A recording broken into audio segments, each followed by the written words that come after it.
Aleluia. Aleluia. Seja exaltado, Jesus. Seja exaltado, Senhor, no nosso meio. Que a nossa fala, que o nosso dinheiro, que a nossa presença, que a nossa família possa ser para ministrar o teu louvor. Possa ser para viver a tua palavra. Possa ser para, de alguma forma, atrair vidas para o teu reino. Oh, Pai, obrigado pela ministração da tua palavra. Obrigado pela ministração do louvor. Obrigado, Senhor, por esse ambiente onde as coisas acontecem. Obrigado porque nós estamos aqui nessa noite, Pai, como Maria. Não inquieta e tão pouco preocupado com a vida, com as coisas da vida, mas prostrado aos teus pés para receber de ti. Prostrado aos teus pés para receber comandos. Prostrado aos teus pés porque sabemos que em ti está a solução de cada problema. Prostrado aos teus pés porque sabemos que de ti é onde vem a nossa resposta. Oh, nós te damos um culto nessa noite. Nós te exaltamos, nós te glorificamos. Espírito Santo da vida, Espírito Santo de Deus, exalta a Jesus, exalta a palavra nessa noite. Que a nossa vida possa ser afetada pela unção do teu Espírito, e ele possa estar livre no nosso meio, ministrando, falando, e essa vida que vai entrar dentro de nós possa gerar resultados e possa afetar as nossas segunda-feiras, em nome de Jesus, em nome de Jesus. Oh, aleluia. Senta só um pouco. Grupo de louvor, muito obrigado, com exceção de Júlio Reis. Glória a Deus, graças a Deus. Aleluia. Que grande privilégio estarmos aqui nessa noite para compartilharmos dos assuntos concernentes ao nosso Pai. Deus tem, o teu Pai tem uma palavra para afetar não apenas o teu dia, mas para afetar a tua vida. Amém. Glória a Deus. O pastor sabiamente, dirigindo aqui, ministrando sobre dízimos e oferta, ele falou num ponto sobre um descanso. Eu quero te dizer que existe descanso da parte de Deus para a tua vida e para a minha vida. Aleluia, existe um descanso. Existe uma paz que excede todo o entendimento, que está guardando a tua vida, que está guardando a vida dos teus filhos, que está guardando a vida da tua família, que está guardando os teus negócios. Porque como Maria, você decidiu ficar com a melhor parte. E essa parte de você e da minha vida não será tirada. O diabo não pode tirar, a não ser que deixemos. Mas eu e você com certeza não vamos deixar, amém? Graças a Deus. Aleluia, o Senhor colocou uma palavra no meu coração e eu estou muito animado com essa palavra. E eu sei que você vai sair daqui totalmente motivado, amém? Pelaquilo que o Senhor vai transmitir ao teu coração nessa noite. Enquanto eu meditava, algumas coisas eu já tinha anotado já, antes, no meu devocional. Interessante que quando veio o convite, na hora pulou do meu coração, é ela. E eu preciso obedecer aquilo que o Senhor coloca no nosso coração. Amém? Glória a Deus. E eu fiz questão de anotar, começando, eu queria que você abrisse a sua Bíblia, lá em Lucas. Aleluia. Glória a Deus. Graças a Deus. Oh, aleluia. Lucas capítulo 11. Aleluia. Versículo 1. Mas antes de começar em Lucas capítulo 11, versículo 1, eu anotei aqui. Antes de ontem, Dani estava chegando do trabalho, eu estava organizando algumas coisas, e o tempo que ela estava na cozinha, ela estava fazendo uma oração em voz alta, que aquilo ali me atraiu. E era uma oração simples, e a oração Dani, para quem não conhece, é minha esposa, amém? Glória a Deus. E nessa oração ela dizia assim: Pai, muito obrigado pela paz na minha casa. E ela repetia de uma forma constantemente: Pai, muito obrigado pela paz na minha casa. Eu fui andando para o outro cômodo da casa e a mesma oração: Pai, obrigado pela paz na minha casa. E é interessante que eu fui dormir e no outro dia isso me acompanhou. Eu estava indo para uma cidade atender um cliente e na BR veio essas palavras também ao meu coração: paz, paz na minha casa. Eu disse: rapaz, que coisa interessante. A Bíblia fala que existe uma paz que excede todo o entendimento. E essa paz não é a paz que o mundo dá, porque o mundo não tem essa paz. Mas essa paz, ela não está externamente, essa paz ela está internamente. Essa paz está internamente, ela está dentro de nós. E quando ela rendia graças ao Senhor: Pai, muito obrigado pela paz dentro do meu lar. E eu acredito, irmãos, que você não vê a hora de, depois de uma jornada de trabalho, você não vê a hora de chegar em casa. Eu não vejo a hora de chegar na minha casa, porque na minha casa eu fico à vontade. Na minha casa eu posso me deitar no meu sofá, eu posso compartilhar com ela o meu dia. Em casa eu estou em paz. Isso tem que ser o curso, isso tem que ser o propósito. Não aqueles comentários: por mim eu sairia tarde hoje do trabalho, porque eu não aguento chegar em casa, porque na minha casa não tem paz. E eu quero te dizer nessa noite que a paz que você precisa para dentro da sua casa, essa paz você já carrega dentro de você com ela. E isso, quando eu estava na estrada, o Senhor me reportou a Lucas, lá no capítulo 11 e no versículo 1. É bem verdade que isso vem depois daquela conversa que Jesus tem com Marta e com Maria. Aí quando chega lá no capítulo 11, versículo 1, eu quero te chamar a atenção que um dia Jesus estava orando num determinado lugar. Quando acabou de orar, um dos seus discípulos pediu: Mestre, ensina-nos a orar. Olha que coisa interessante. Estava Jesus orando. E quando Jesus sai daquele lugar de oração, um dos seus discípulos, eu acredito que um dos seus, junto com os outros 11, estava com expectativa com aquilo que Jesus iria falar. Eu acredito que da mesma forma que os discípulos se encontravam naquele momento, é a mesma expectativa que você está nessa noite.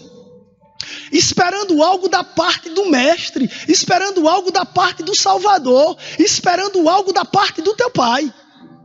E o que me chama a atenção é que os discípulos fazem uma pergunta e dizem assim: Mestre, ensina-nos a orar. E não para por aí. Existe uma vírgula e continua a história. A história diz que os discípulos falaram da mesma forma que João ensinou os seus discípulos a orarem.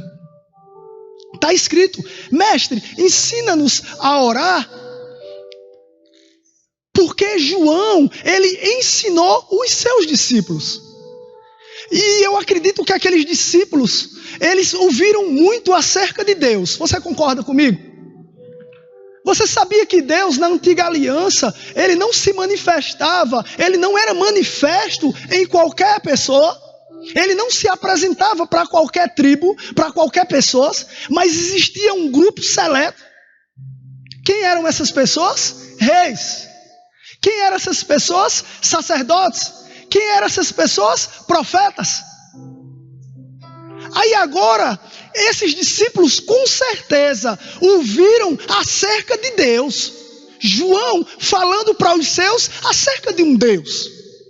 Um Deus que é todo poderoso, um Deus que é majestoso, um Deus que é o artesão desse universo, o arquiteto desse universo, um Deus que é criador do céu, da terra, dos animais, um Deus que é todo poderoso, onipotente, onipresente e onisciente. Ele é tudo isso. Os discípulos conheciam ou ouviam falar muito bem desse Deus, porque os antigos já tinham batido nessa tecla, e com certeza João Batista também já tinha falado sobre isso. Mas o que eu quero te chamar a atenção nessa noite, e também chamar a minha atenção, é que Jesus vai apresentar um Deus para a vida desses discípulos. Entenda bem, os discípulos aqui, eles ainda não tinham nascido de novo. Afinal de contas, Jesus ainda estava com eles. Mas vamos continuar. Tem muita coisa para a gente nessa noite. Aleluia. E os discípulos pediram: mestre, ensina-nos a orar. João ensina os discípulos dele. Ele disse. Irmãos, quando você encontra na sua Bíblia, ele disse, ou disse Jesus, irmão, está feito. Quando você escuta na sua Bíblia, ou você lê na sua Bíblia, ou escuta Jesus falando, irmãos, pode jogar as suas redes e descansar, porque é peixe na certa. Pode descansar, porque os resultados vão vir. Pode descansar, porque a bonança vai vir. Pode descansar, porque as respostas daquilo que você tanto esperava vai chegar. Disse Jesus. É prego batido e ponta virada. Não tem como tirar. Amém. Aleluia. Disse Jesus. Disse Jesus o que, pastor? Quando vocês orarem, digam: Pai. Pai. Digam Pai.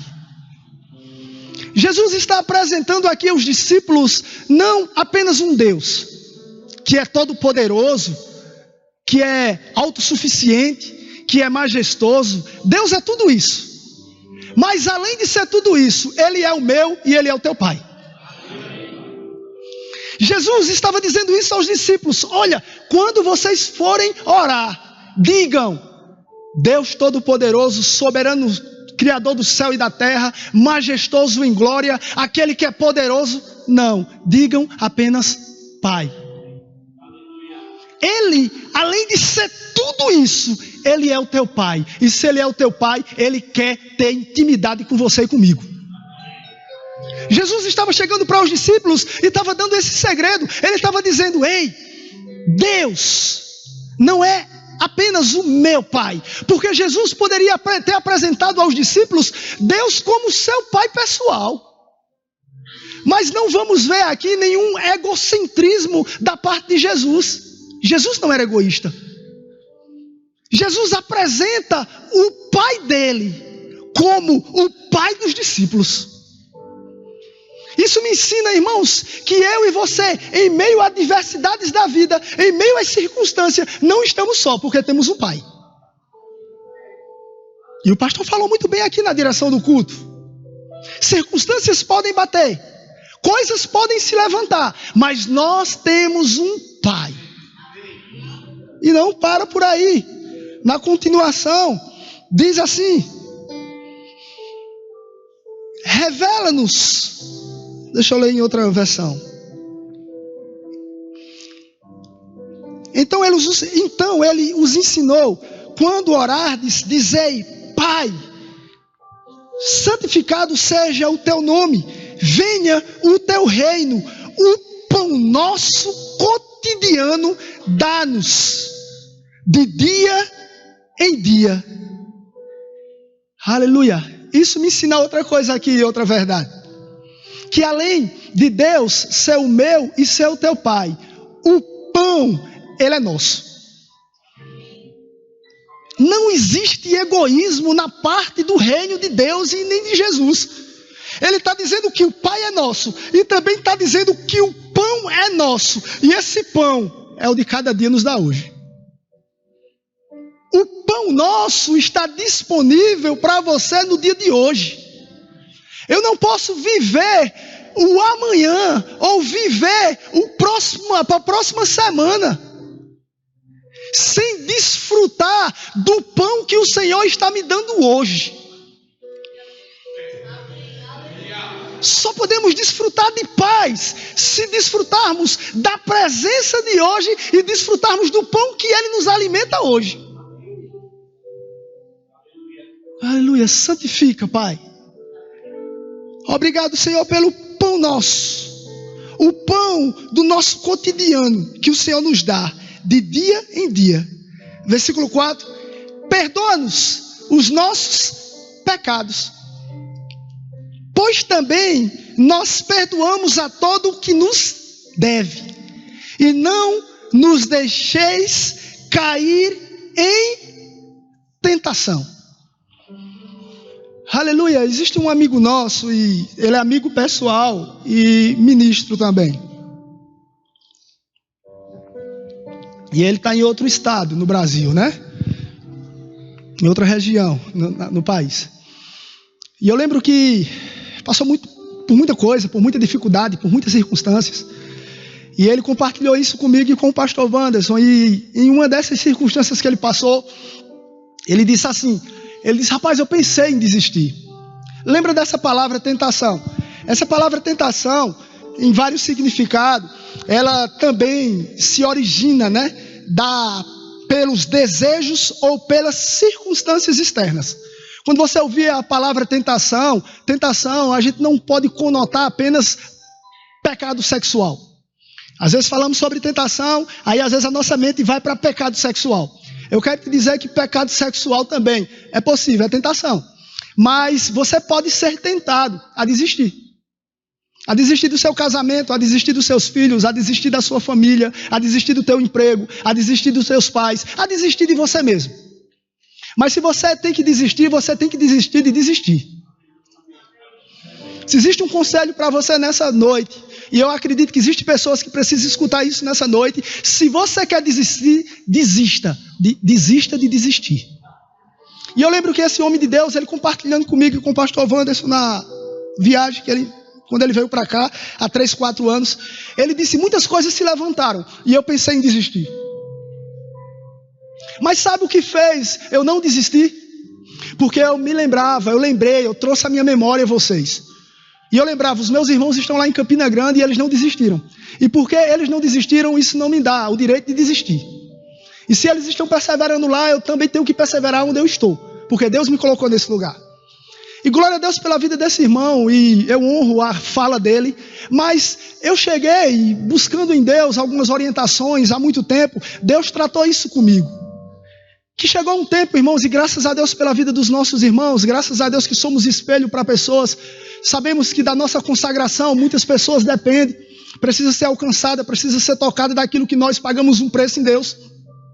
Mas eu quero te dizer nessa noite que você precisa entender e eu preciso entender que não é mais por causa das pessoas, e sim por causa dele.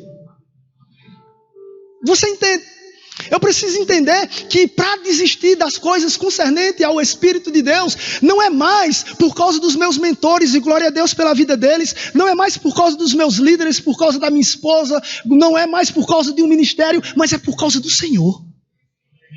É isso que Jesus está dizendo aqui, é isso que Jesus está ensinando a eles acerca da oração, a ponto de depender exclusivamente do Pai.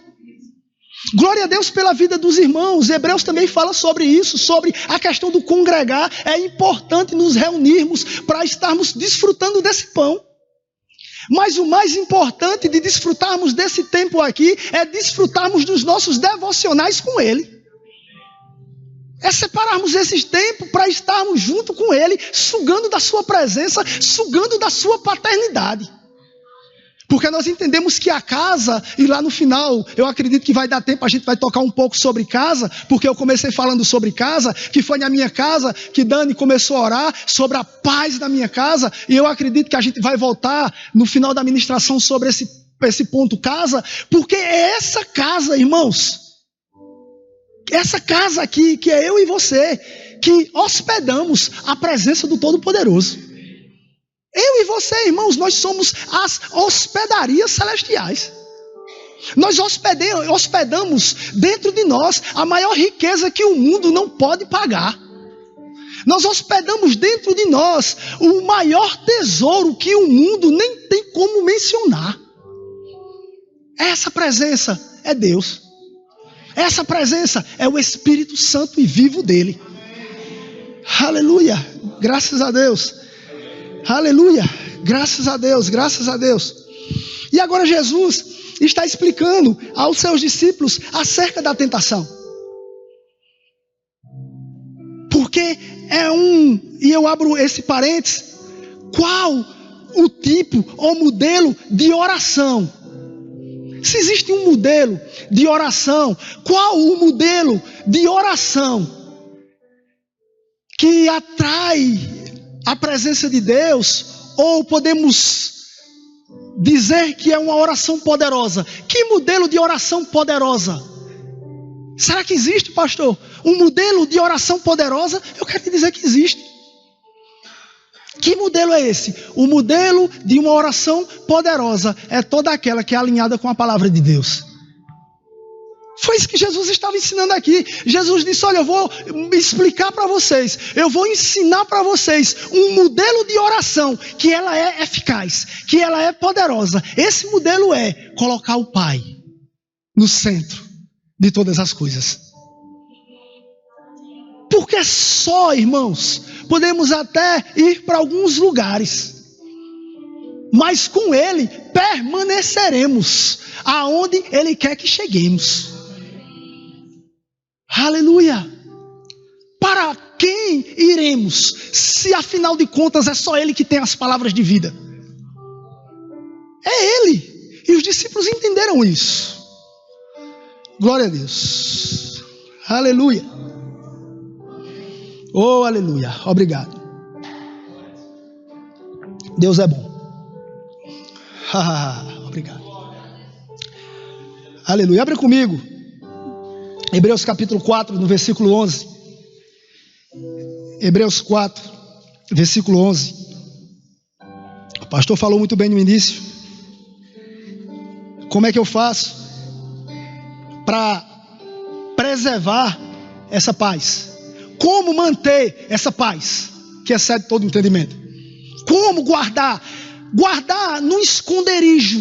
Deixar ela num canto que só você sabe aonde é que ela está, a ponto de não perder. Aí Hebreus capítulo 4, versículo 11, o escritor de Hebreus vai falar sobre uma forma de nos achegarmos. E diz assim: esforcemo-nos. Algumas versões, outras versões falam acheguemo-nos, pois por entrar naquele descanso, a fim de que ninguém caia, segundo o mesmo exemplo de desobediência. Quando ele fala aqui segundo o mesmo exemplo de desobediência, todo o contexto ele vai estar falando aqui sobre o descanso no Senhor, e sobre alguns que se desviaram, alguns que abandonaram. E continuando aqui, que abandonaram os rudimentos. Mas no versículo 12 diz: porque a palavra de Deus é viva e eficaz e mais cortante do que qualquer espada de 2 gumes, e penetra até o ponto de dividir alma e espírito, juntas e medulas, e é apta para discernir os pensamentos e propósitos do coração. Versículo 13: e não há criatura que não seja manifesta na sua presença. Pelo contrário, todas as coisas estão descobertas e patentes aos olhos daquele a quem temos de prestar contas. Versículo 14: tendo, pois, a Jesus, o Filho de Deus, como grande sumo sacerdote que penetrou os céus, conservemos firmes a nossa confissão. Porque não temos sumo sacerdote que não possa compadecer-se das nossas fraquezas. Antes foi ele tentado. Diga comigo, tentado. Em todas as coisas, a nossa semelhança, mas sem pecado.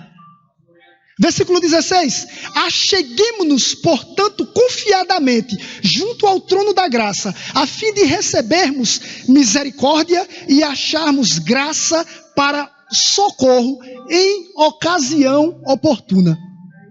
Olha o que o escritor de Hebreus está falando aqui. O texto começa falando sobre um descanso.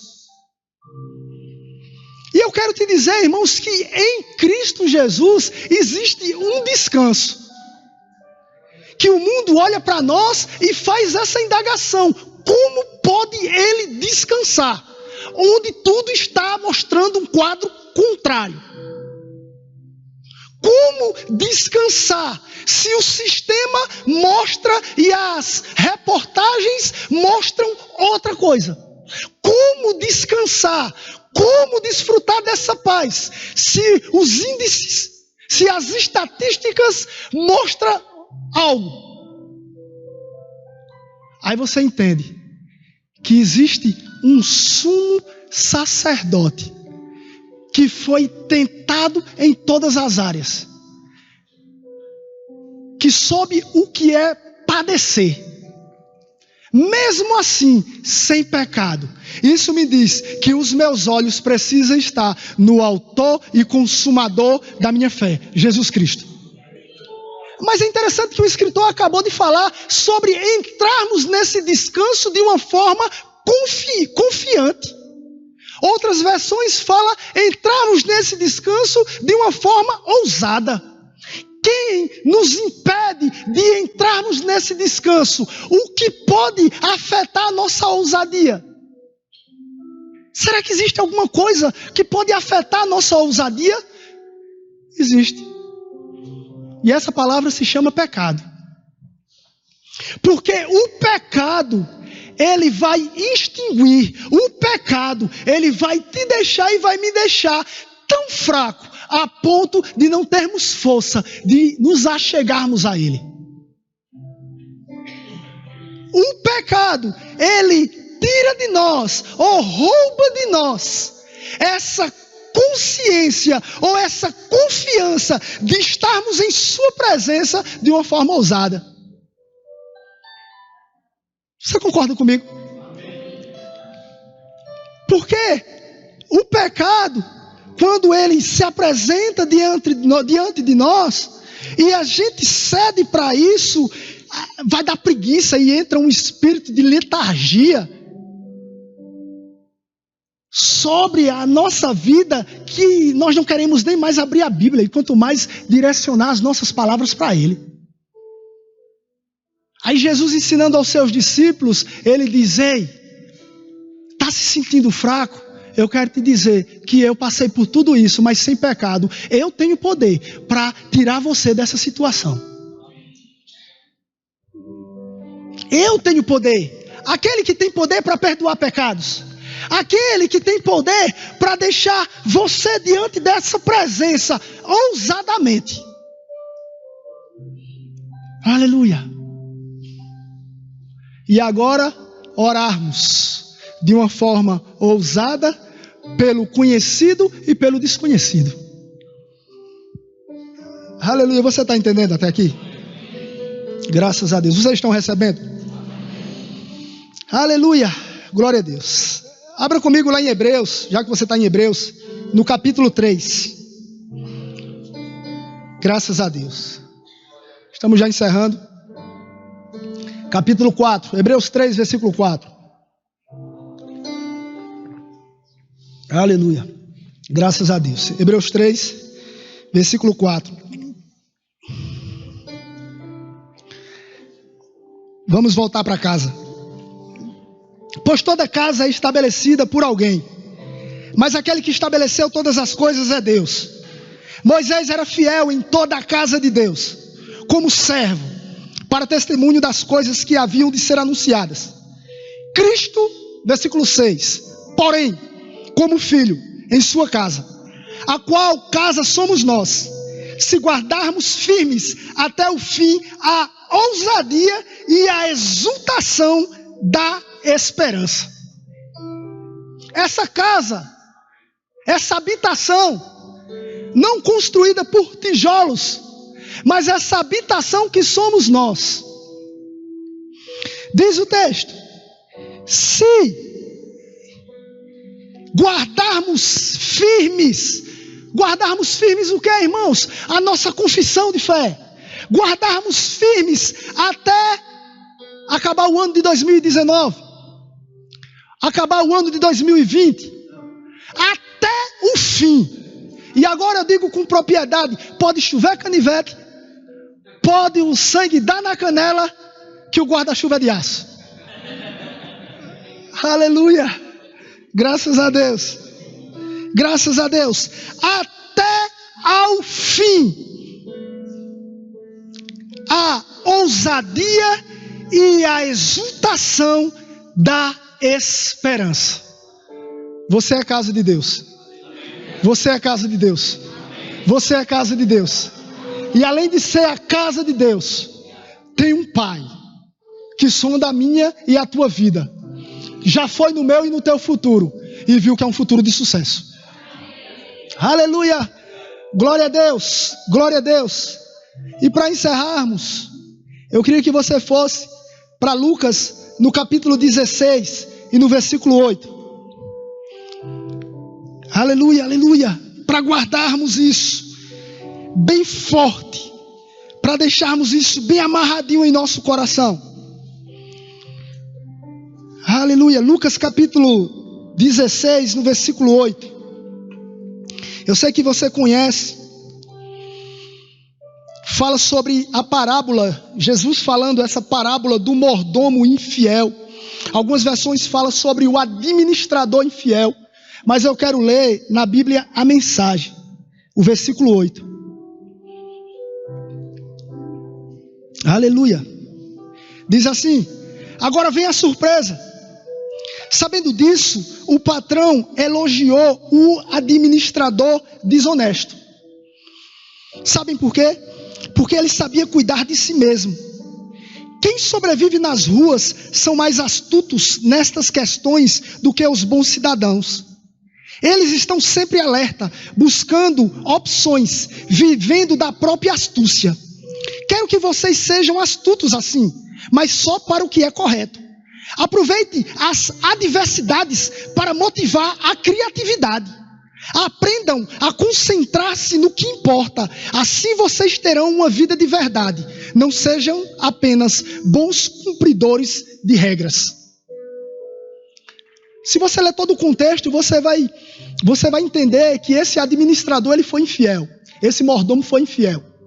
Ele fez algumas negociações e quando o Senhor chegou para cobrar, ele por trás do Senhor, que ele já seria demitido, ele vai por trás do Senhor e aquele servo ou aquela pessoa que estava lhe devendo 100, ele cobrou daquela pessoa 50. Aquele que estava devendo 80, ele cobrou 50. De uma forma astuta, diz Jesus aqui. Outras versões falam de uma forma sábia, ele foi por trás, porque ele carregava algo com ele. Ele disse assim, em outras palavras, ele disse, eu tenho vergonha eu temo ficar desempregado e também eu tenho vergonha de pedir, de ser mendigo. E de uma forma astuta ele foi por fora e fez essas negociações com essas pessoas que deviam ao seu Senhor. Interessante que o texto aqui fala Jesus, o próprio Jesus falando sobre os filhos das trevas. Eles são ousados ou eles são mais espertos do que os filhos da luz. Vocês já leram sobre isso? E a mensagem, Jesus ele faz questão de usar nessa linguagem. Eu amei essa expressão. Quero que vocês sejam astutos assim, mas só para o que é correto. Aí continua. Aproveitem as adversidades. Foi falado aqui no início sobre adversidades. E eu quero te dizer uma boa nova nessa noite. A adversidade sempre vai existir. Problemas sempre vão existir. Circunstâncias sempre vão se levantar. Sabe por quê? Porque o próprio Jesus disse que aflições nesse mundo teríamos. Mas o segredo é ter bom ânimo, é sermos ousados, é entrarmos nesse descanso de uma forma ousada e confiadamente. Aí continua. Aproveitem as adversidades para motivar a criatividade. Eu estou olhando aqui para homens e mulheres criativos. Eu estou olhando aqui para jovens, para homens, para mulheres, para adolescentes criativos. Que dentro de você, dentro de mim, existe uma mente, não a mente do mundo, mas a mente de Cristo.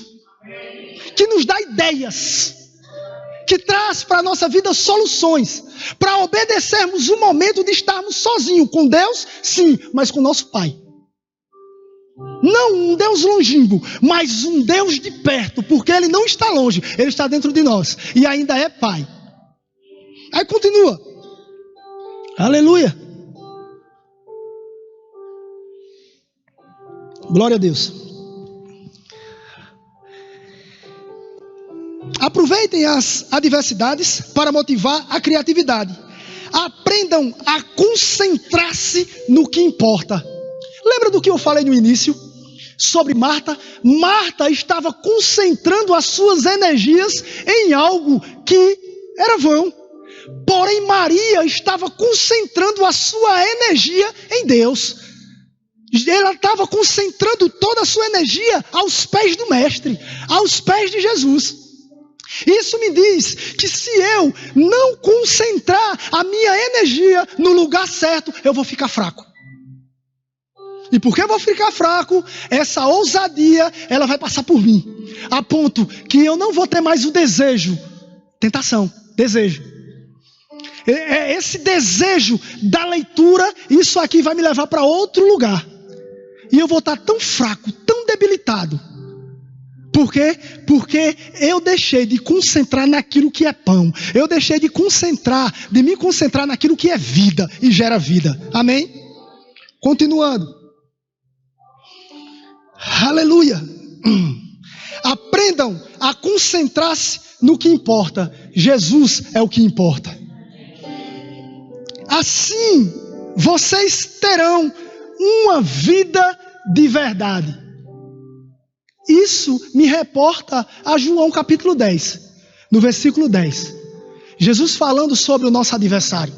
Ele diz, olha, o adversário, eu quero te dizer que o teu adversário não é o teu pai, o teu adversário não é o teu cônjuge, o teu adversário não é os teus filhos, o teu adversário não é o presidente da república, o teu adversário não é a Paraíba, o teu adversário não é Campina Grande, o teu adversário não é essa nação brasileira, o teu adversário e o meu adversário é o diabo. Ele nunca foi com a minha e com a tua cara. Aí Jesus diz, olha, o adversário, ele veio para matar, veio para roubar e veio para destruir. Aí Jesus está falando exatamente essas palavras aqui, que está escrito. Mas eu vim para dar uma vida muito melhor do que essa que você está vivendo e que eu estou vivendo. Eu vim para trazer, eu vim para dar vida e vida em abundância. A própria vida de Deus, Zoé. Aleluia, glória a Deus, glória a Deus. Assim vocês terão uma vida de verdade. Eu quero te dizer, irmãos, que existe uma vida de verdade para vivermos. E se não estamos vivendo uma vida de verdade, existe alguma coisa errada. E se existe alguma coisa errada, temos a oportunidade de corrermos para os seus pés e dizer, Senhor, aonde é que está essa vida de verdade? E eu reconheço que o problema não está em ti, mas o problema está em algumas coisas que eu estou concentrando, que eu estou dando atenção. E essa atenção não é a tua palavra, essa atenção é em muitas coisas. Aleluia. A nossa concentração precisa estar nele. Porque quando está nele, aí todas as coisas começam a correr atrás de nós. Porque nós não fomos chamados para ter. Porque o ter é infinito.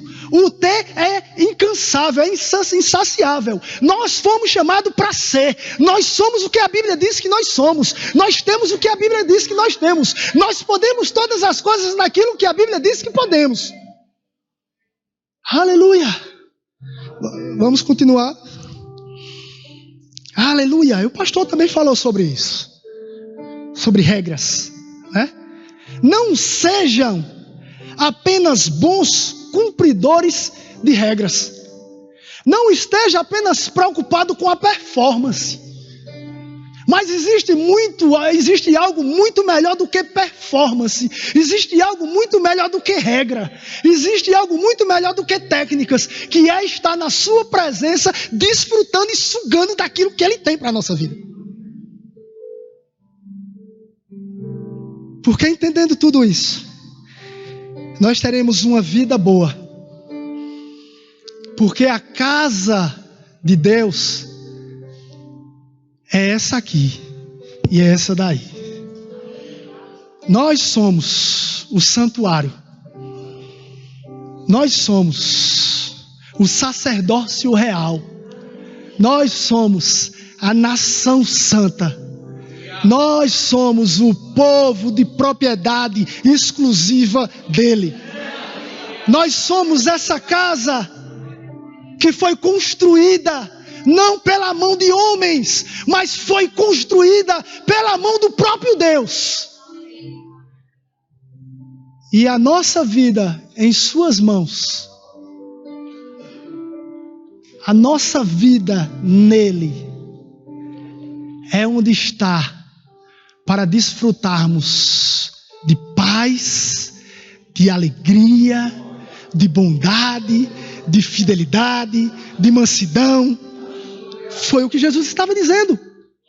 Porque quando fitamos os nossos olhos nele e colocamos a nossa vida nele, alcançaremos misericórdia, alcançaremos graça, alcançaremos socorro, bem presente no momento da adversidade.